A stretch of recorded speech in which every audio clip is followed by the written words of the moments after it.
Hi everybody, welcome back to Starfield Raw. I am Joe the Wigit, and I am joined by my fellow co-hosts, the Explorer Extraordinaire, Mr. Rook. I wasn't an Explorer Extraordinaire this week. I did a lot of other stuff. I don't know how many people noticed, but at the end of all of our show notes for like the last, 8 or 9 episodes, I put Rook Explored. So I may not be able to do it this time. You might break the trend. Oh, I did break the trend. And Mr. Enshrouded himself, Archon. Yeah, yes. Unfortunately, I have been quite enshrouded this week. All right, guys. So we have a bit of a show. I had some really bad things happen to me in game. We'll get in that later. And apparently, Rook didn't explore much, which is a shocker and a half. We got 2 shockers. We've got a lot around Discord. Some cool stuff with that. And guys, the big update released. I want your impressions because I was actually kind of impressed by it. I haven't played since the update release, so yeah, I have failed you, sir. I have not been online since the update release. When did it release? Yesterday. Yeah, I played Sunday.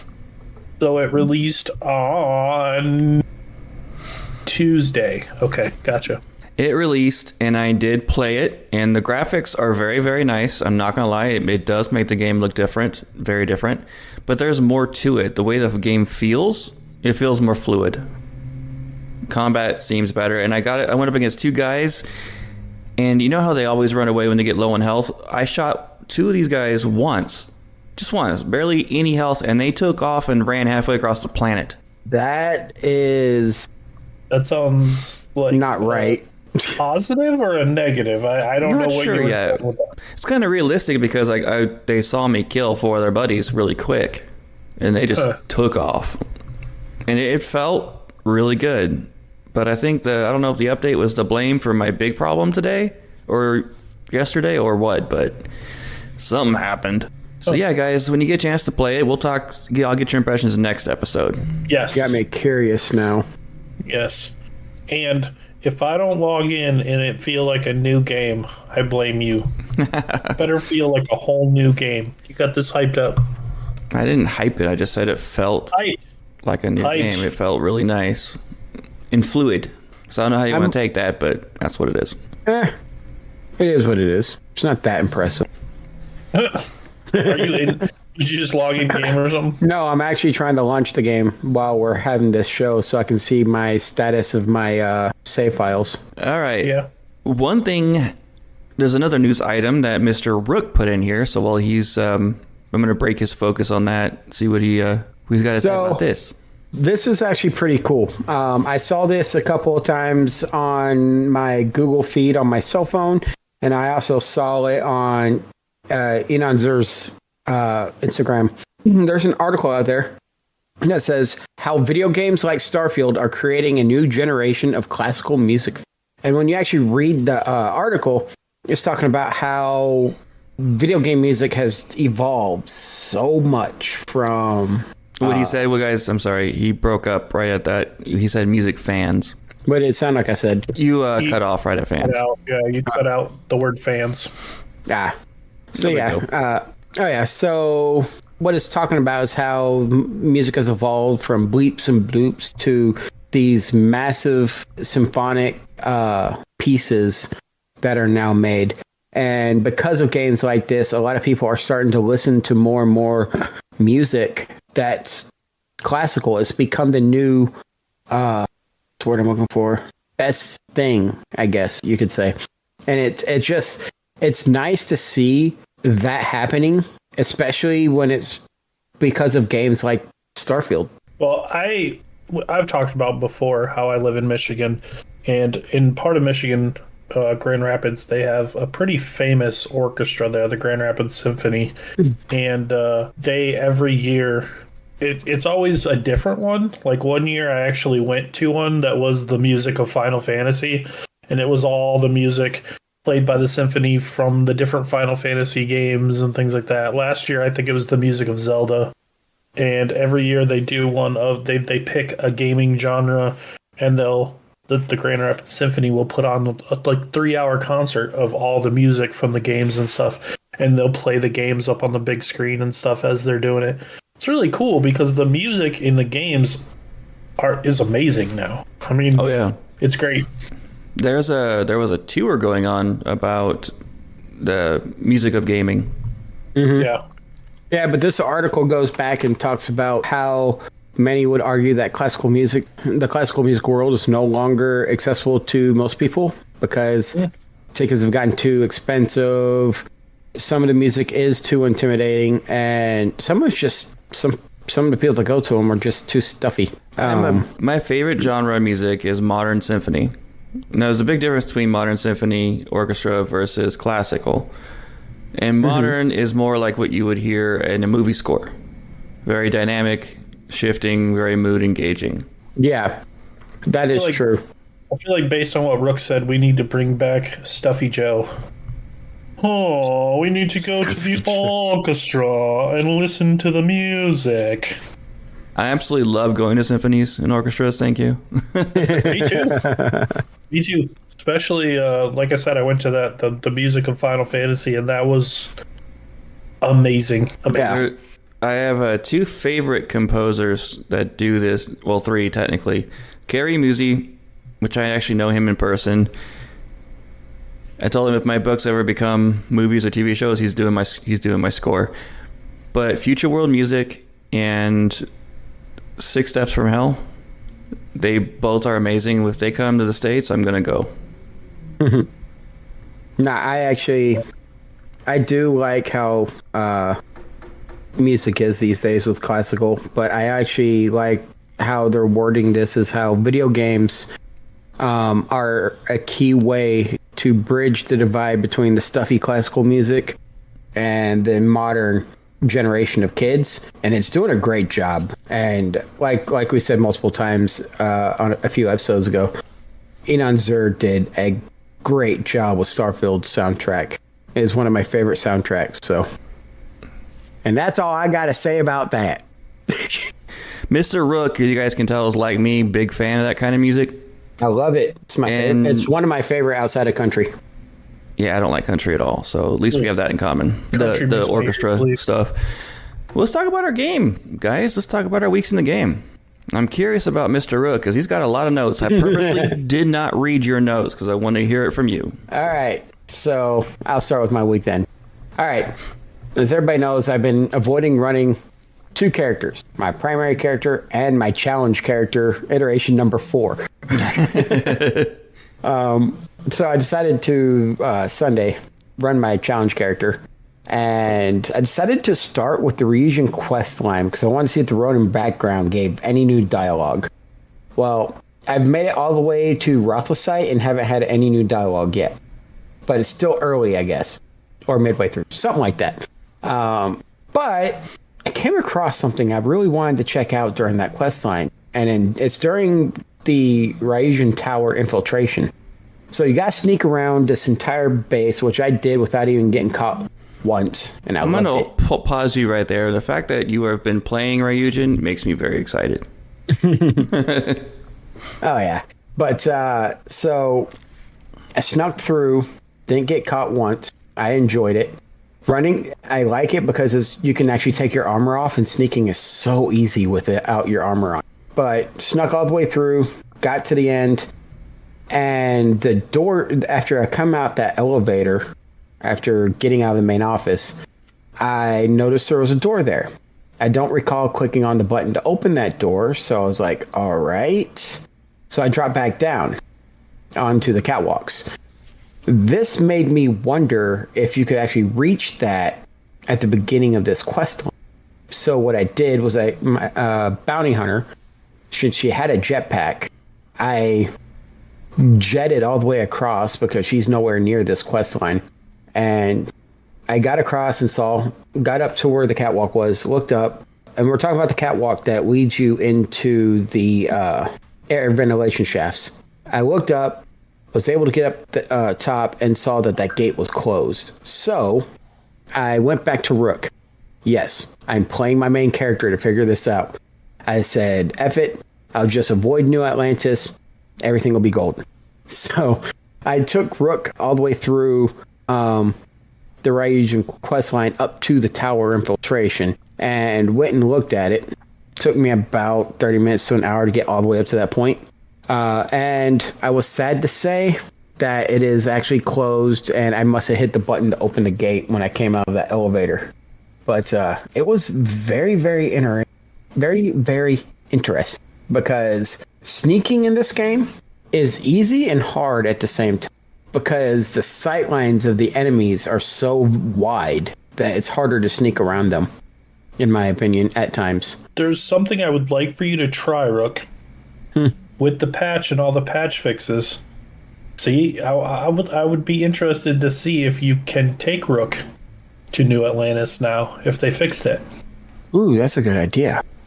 I'll have to do that after the show, just to see if I can get there and have the ground again. I believe that was one of the bugs that they said that they were addressing, so I wonder if it will fix it, or if you're just kind of hosed, and that just won't happen again now. So I'm hoping that it's one or the other, because if I go that would through be the choice. Yeah, but I'm saying if I go through the Unity later and I come back and it's still like that, then Rook is just going to have to be a dead character. Sadly. He was fun to run, but my my soldier has done more exploration than Rook has. But How do you go through the Unity without ever going to New Atlantis, though? So that's one thing I'm going to do with Rook that I don't like doing. And that's fast traveling to the locations on Jemison instead of landing at the starport and running all the way there. I'll just have to fast travel to avoid landing at the starport. Oh, I'm impatient, so I always fast travel to where I need to go. I'm a role player, so I actually run from my cockpit all the way down, out the door, all the way across. You don't even fast travel off your ship? Nope. I did it when I was having the initial bugs with Rook, where I would go and dock at a starbase or another ship and not be able to access my docking ring thing. Forgot what it's called. My docking bay. So I would fast travel just by leaving the ship that way, because sometimes it would just bug out on me. But I haven't had that issue for a really long time.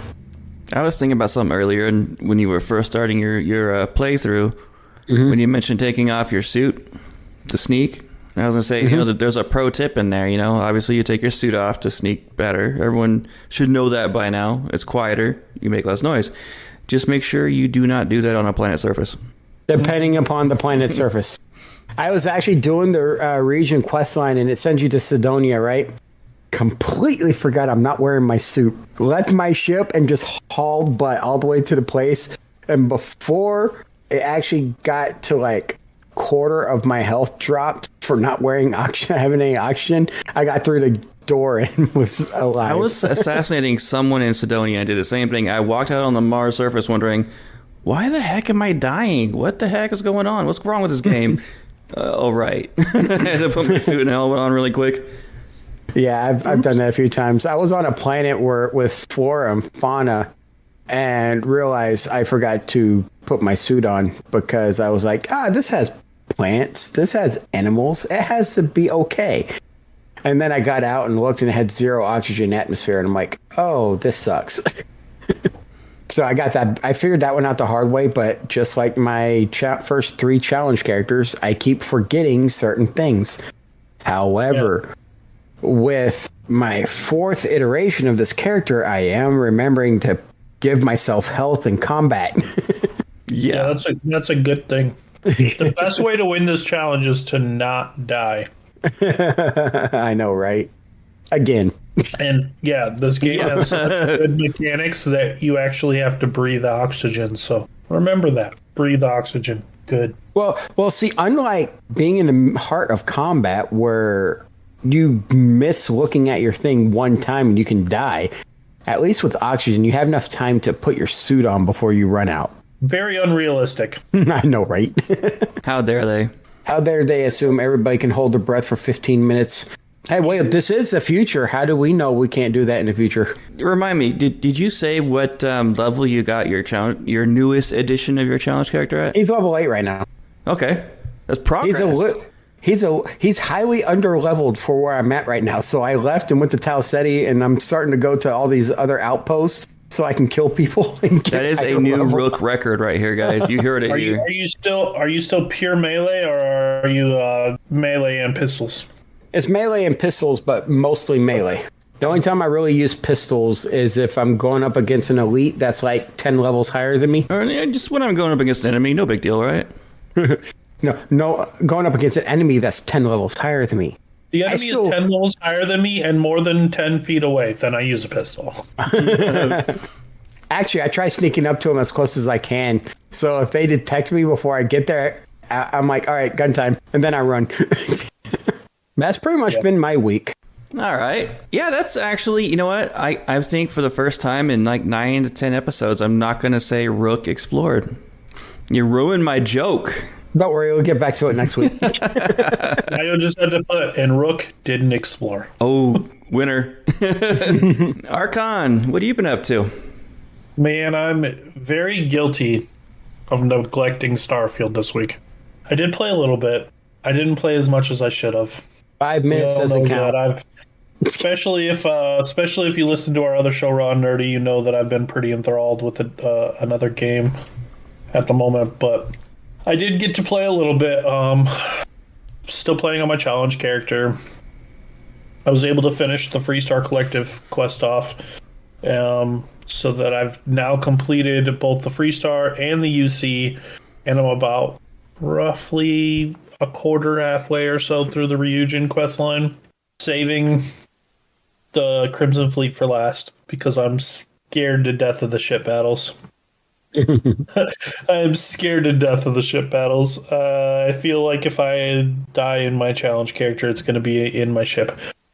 So I've been trying to save that for last. I'm hoping this week I'll finish off the Crimson Fleet, or finish off the Ryujin, and then be able to get to Crimson Fleet. I'm really looking forward to checking out the new patch, because like I said earlier, I have not done it yet. Currently level 28 on the challenge, guys, so I got 22 levels to go, and just need to finish off a few more of the quest lines, and pretty confident I'm going to get through this challenge, as long as the space battles don't kill me. Which is a high probability. So how many times have you died and said, nope, I didn't die, and went back? 0. I have not died yet. I have not died yet. So I'm doing good. It's been a close call, especially while I was leveling up my regen. But now my regen is maxed, and unless I'm in the ship, I'm not going to die. With having regeneration maxed, you have to physically try to die, and I'm not going to die. So, yeah. I need your input on a couple of things with my play. So I was on my challenge character, like always, and I decided to risk going for the Mantis suit, because I needed a better suit. I was wearing that beginner, white quality suit. So I got through all the baddies pretty simple, and like I mentioned, that the 2 that ran away across the entire planet was just outside the entrance to the Mantis lair. And I found this awesome gun before this. I went, and that's the main reason I decided to go, is it's a instigated, boosted, calibrated Orion. It's only a blue quality, but it melts their health. It does double damage, because instigated does double damage to full health targets, and with the boosted and calibrated of it melts them. And with my points into the lasers, it was awesome. So I was just destroying them. Even the elites taking 2 or 3 hits. Was loving it. For the first time, I wasn't, struggling in battles. Mm-hmm. So I got to the point where you have to do the puzzle, the Tyrannus, which I've done it several times. I walked that puzzle, no issues. I started doing it, got to the R, and Andrea decided she wanted to follow me in there. And I don't remember ever having a follower able to step on them and activate the turrets. I've never had them had that happen. So I actually was able to jump and boost out of there just in time. Like, I had 2 hit points remaining, healed up, made Andrea just stay, started going through the puzzle again, went over the R, and got killed. And this is where it gets messed up, because I know I did it exactly as I was supposed to. It should not have triggered at all. Andrea wasn't in there, so my character is officially dead. But I reloaded it, went back in there to try it. Every time I died at the R and the A. I did it 12 times, and it would not go through. You've got to be hitting the wrong I'm not. letter. I checked it many, many times. It's really easy to tell which one's the R and the A. And I was walking over it. I even did like above my character, looking down and make sure I was going across it exactly every single time. That's weird. So I don't know if it's bugged or what, but couldn't get through it. And like I said, I've done it with many, many characters or many, many times. With every challenge character, with my main, every playthrough, I've gone through this, and it's been fine. I would load back to like a previous save before that's what I was that. Gonna say. Yeah. Because you might have bugged it out somehow. So if you load back to a previous save like before that. So I was going to ask you guys, though, because this is a decision, because this is our challenge character. Do we keep it permadead? Or do I get a pass on it? I don't think that a bug should cause you to be permadead. Try it again with a rollback to a previous save. If it does happen again, then it's permadead. If it doesn't happen, then I'll say go with it. Yeah, and I'll be perfectly honest with you guys. I'll let you know if my character is dead. Yeah, or just roll it back to that previous save, and if you don't feel like rolling those dice, then just don't go back in there. Don't go back in there. Don't might have to. What I might do is I might go on my main and try it and see if the same result occurs, because I ran into a little problem with my main too. After that death in the Mantis layer, I decided, you know what, I'm gonna go on my main. I'm gonna get back into it. I was almost done with R.A.W. I was really getting into it. I was a level 103, rocking it out. Got in, loaded my game, and was in my Starborn suit in New Atlantis, level 86, I think. And I went back to look. Like, you loaded the right save? Yeah, that's why I went back and looked, and sure enough, that was my last save. I bet you I know what happened. I went back an entire New Game Plus. Like, I am back at the beginning of New Game Plus 4 when I was halfway through New Game Plus 5 before. So I think I know what happened, and it's the same thing that happened to mine. You just have way too many save files. I cleared them out not long ago. I've been constantly clearing them out, actually. Because I keep now no more than 3 or 4 save files per character. I don't know if that was the case or what, but that really, really put me off on the game for a while. For a little bit. I did not want to play after that. After that issue with my challenge character, and then I get in and I'm all hyped up and I lose. And my last save file was December 1st. Now, here's my question. Did you take a look at that character's save file before you hit the bug with your challenge character? No. And I wonder if the bugs could have tied in together somehow. Maybe. I don't know. But I definitely see why you were so upset the other day now. Oh, that was only a small portion of my day yesterday. Oh, Lanta, I don't want to get into that because it'll take up the rest of the show. Yesterday was a very, very frustrating day, especially with work. Yeah. So, but I'm over it. I'm better. We're good.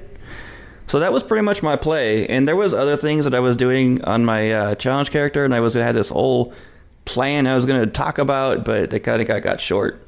Then I decided I was going to go ahead and go on my main and do a bunch with him and finish R.A.W. and all that kind of stuff. Yeah, didn't happen. Has anybody played with the new update, though? I did. He did. Yesterday, when all this stuff went down. I'm kind of scared to look at my main now because I haven't been on him in a while, and I logged into all of my characters. No, I didn't log in. I looked at all my save files. They're all December 29th. Because December 29th, Monday, I ran through all of my characters trying to make sure which one could actually get me to R.A.W. to see what it was. And they're all on their exit saves. So that's good. On the 29th, so I'm good. So yeah, I've lost 2 months, a month or 6 weeks of time, and an entire New Game Plus and a half, and 19 levels, so... I'll get into my main eventually. And what do you guys think I should do on my main? What do you think I should do? Because I don't know if I want to go back into R.A.W. right now. Well, even though I probably should for the suit, but... I would get through New Game Plus 4 and go through the Unity and see what happens. All right, so we got a lot going on around Discord. And yeah, Druss brought up something that I found to be very interesting, and it was something we really haven't talked about on the show yet.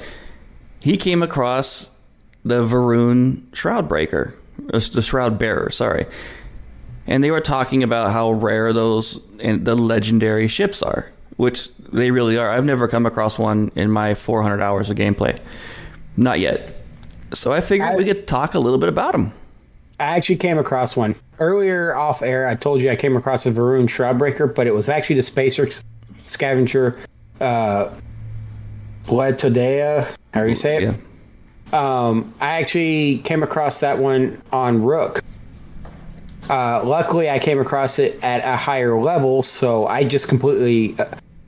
so all of them come with 3 escort ships. Luckily, the escort ships are faster than the main battleship.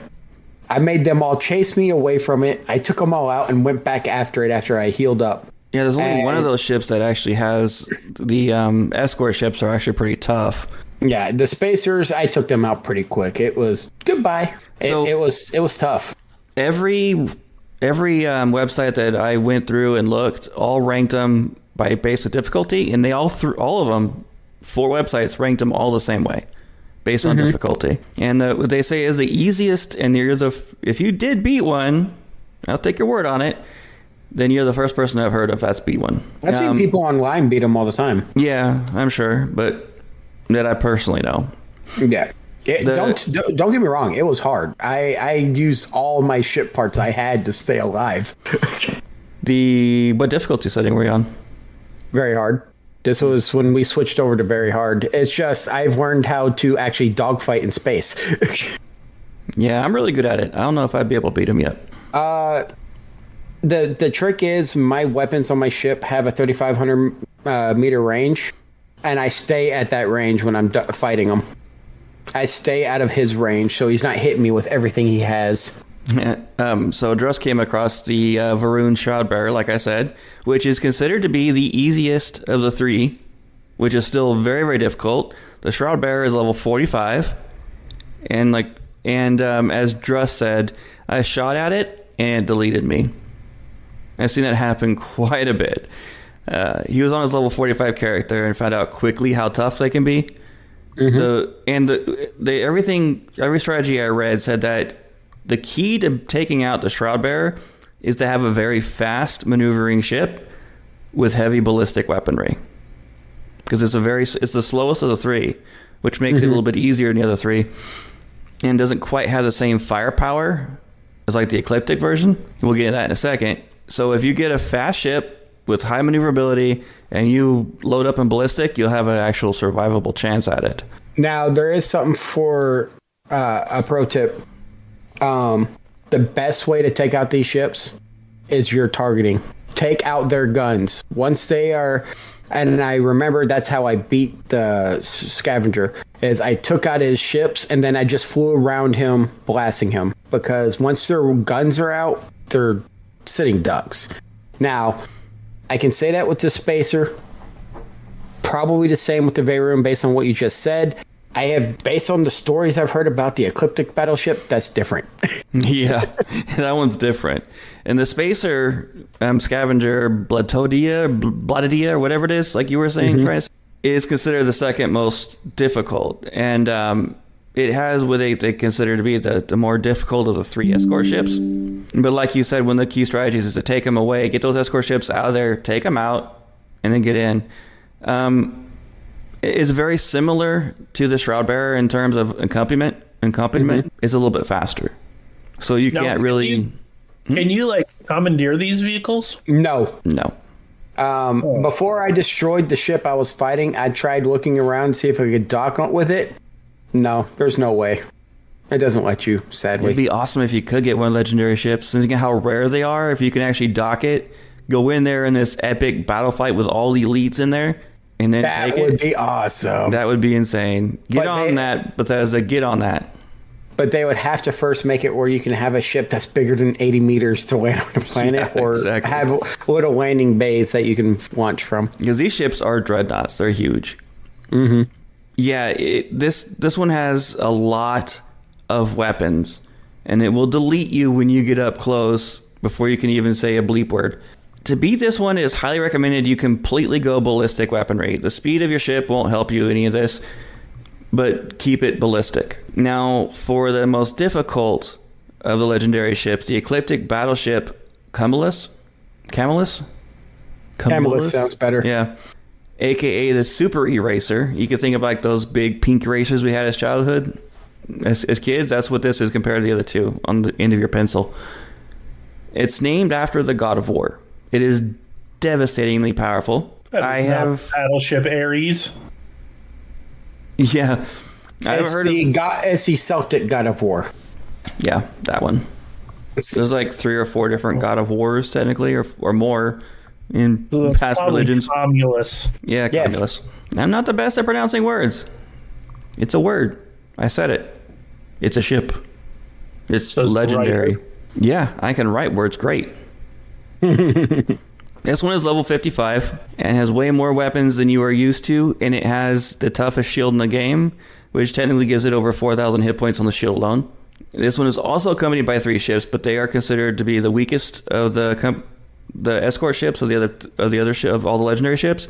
But because the ship itself is the toughest by far, the only strategies I could see to potentially beat this one is to go as long range as you possibly can, because as soon as you get within range of its guns, you're done. So you gotta stay out of its range. Is the only way that I've seen that you can beat this ship. Like I said, any of these ships, if you don't have the repair parts you need, if you don't have the shieldings you need, you can take it on with a Class B ship, but you better have the maximum shields and stuff you can buy. Me personally, I disagree with saying deck out your ship with ballistic weaponry. I find that the particle weapons are actually really good, especially since they have shields you have to knock out first. So it's just easier. 3 sets of particle weapons firing at the target. And like I said before, use your targeting if you have it unlocked, because you can knock out their weapons and then they're not that good. I know of at least one of these has a quest attached to it. I got it one time. It was the Varun, and it gave me a location to go fight this ship. It was the first time I've ever seen one of these quests, and I don't remember. I have no idea how I even got that quest. It just appeared in my quest log. I think it's one of those you hear when you're actually on the planet surface and you walk by and they talk about it. It's possible. I don't know. It was a while back. I got a quest for one before, too, on actually one of my younger characters. I think it was my bounty hunter sitting with one, and I'm like, nope, I'm not going to do that. Not with a bounty hunter. I looked online just to confirm that all 3 of them have a quest, and I couldn't find anything. No one could confirm it anywhere. No one even talks about the quests. So yeah, all the quest is go here and fight this big ship. It's so pretty much what the quest is. 1 in 100,000 chance that a ship might be here that you can fight. Yeah, it wasn't there. Fight.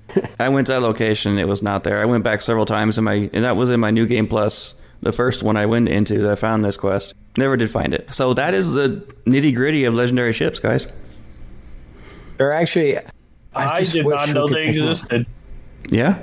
Yep, they are the legendary battleship. They're called legendary ship battles, and that's actually what the quest will say. It's something about legendary ship battle. I never knew about them until I got that quest. My luck is I will find my first one on your my challenge character. And I will run faster than anyone's ever ran in their life. They're very easy to spot from a great distance. Mm-hmm. Be like, nope, peace out, homie. I'm done. Look at a fly towards a ship. It looks really big, and it has these really small fighters around it. I'll be like, I'll have just finished Crimson Fleet. I'll be like level 49, about to complete my challenge character, warp into a system, and bam, there it'll be right in front of me. Won't be able to run, and I'll die. Now, here's something I'm surprised they don't have. If you have my luck, you'll come across the Ecliptic battleship. I am surprised Crimson Fleet doesn't have a legendary battle for you to go through with them. Not yet. You know what? I wouldn't put it past the occurring down the road with this game. Yeah, true. I mean, the Crimson Fleet is all but, well... Depends which way you go. It's true. That is true. And technically, either way you go could, without doing any spoilers, could definitely give you or bring another storyline in for the Crimson Fleet being rebuilt or coming at you stronger. Mm-hmm. So it's strong possibility. They left that one wide open.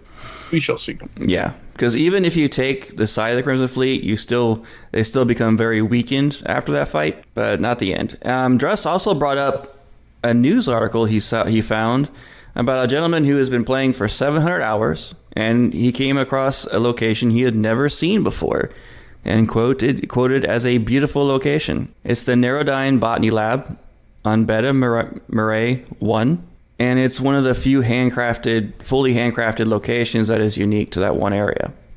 That's cool. And it looks really, really cool. It looks like an overgrown forest inside of that used to be a lab. Okay. I would definitely check it out. It looks really cool. I haven't seen it in person myself, but I looked at all the pictures, and it looks pretty neat. Of course, I still haven't found those, like the oil rigs that have all the creatures inside of them.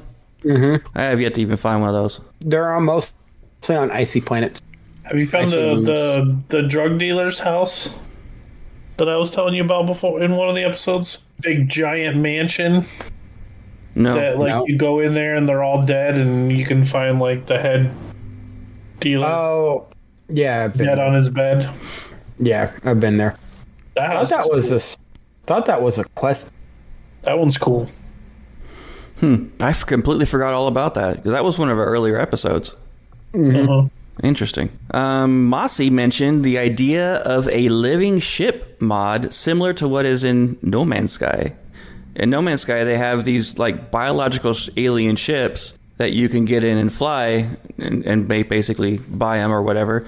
And the idea of that in Starfield doesn't sit well with me because there's no lore backing it. Well, think of it this way: they did a small section of space. Yeah, what they need to do, what they can do over time, if it goes on as long as Bethesda hopes it does, is add more and more and add more alien races and stuff like that to where you can come across these later on. Yeah, the reason why I have a problem with it right now is the fact that there is no intelligent alien life in the game. There's no lore of it, yeah. Yeah.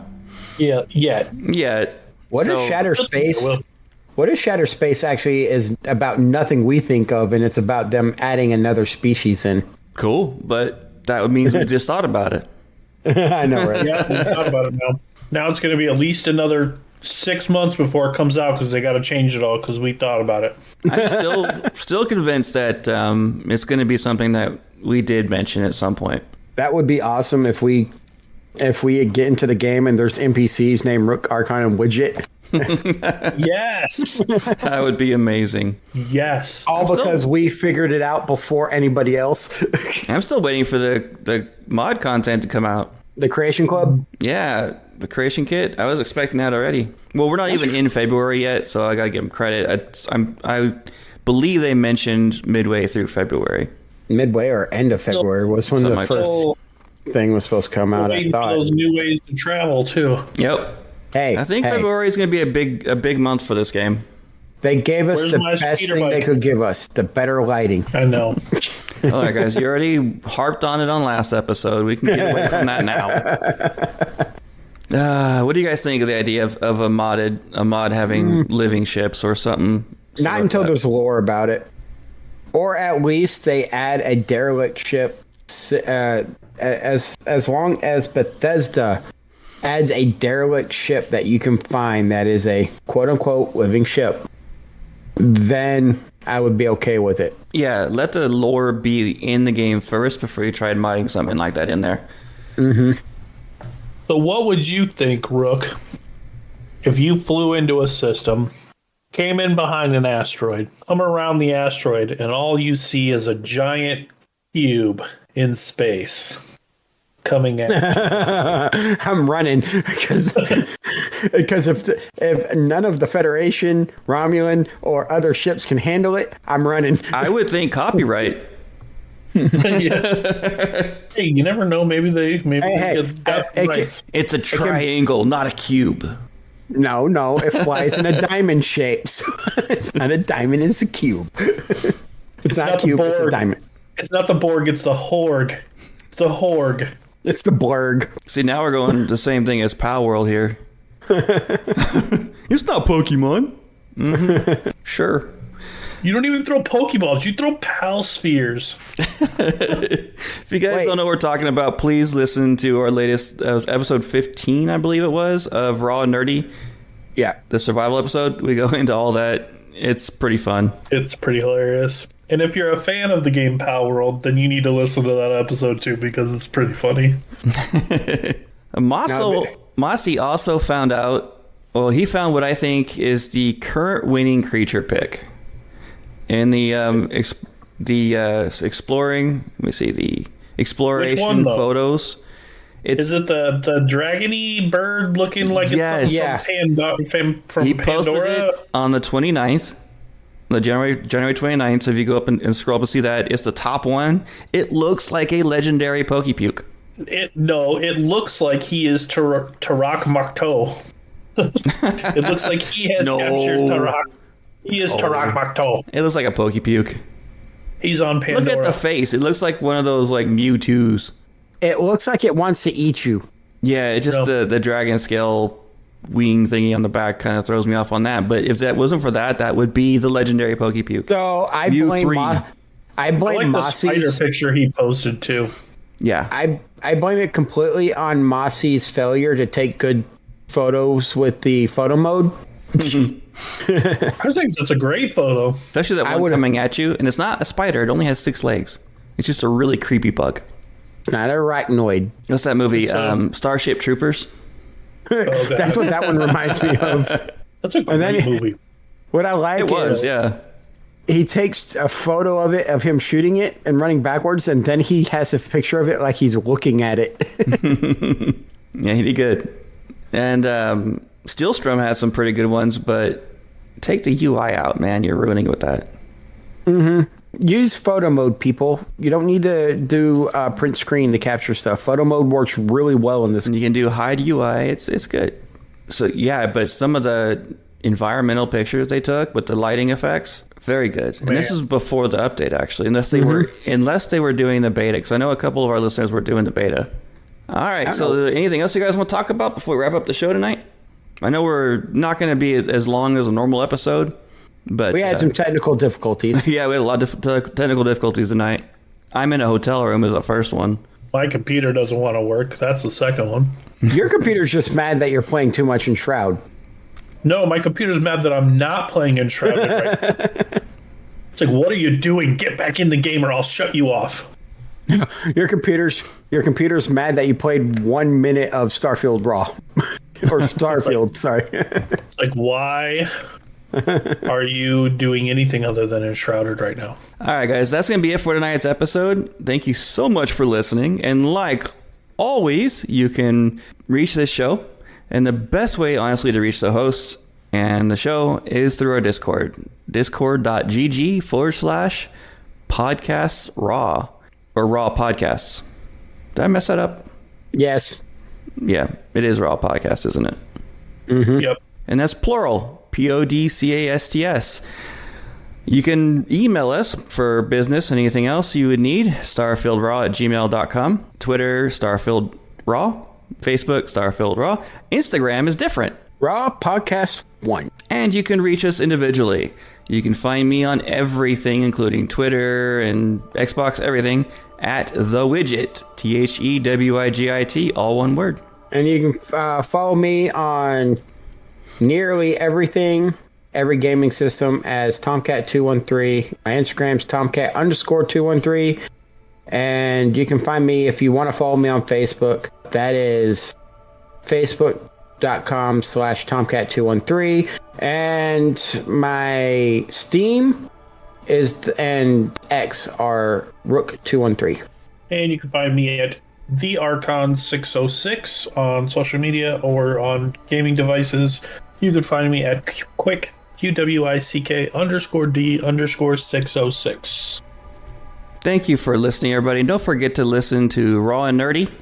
You can find it on every podcast platform. Check it out and have a fantastic week. Peace out, everybody. Have a great night, guys.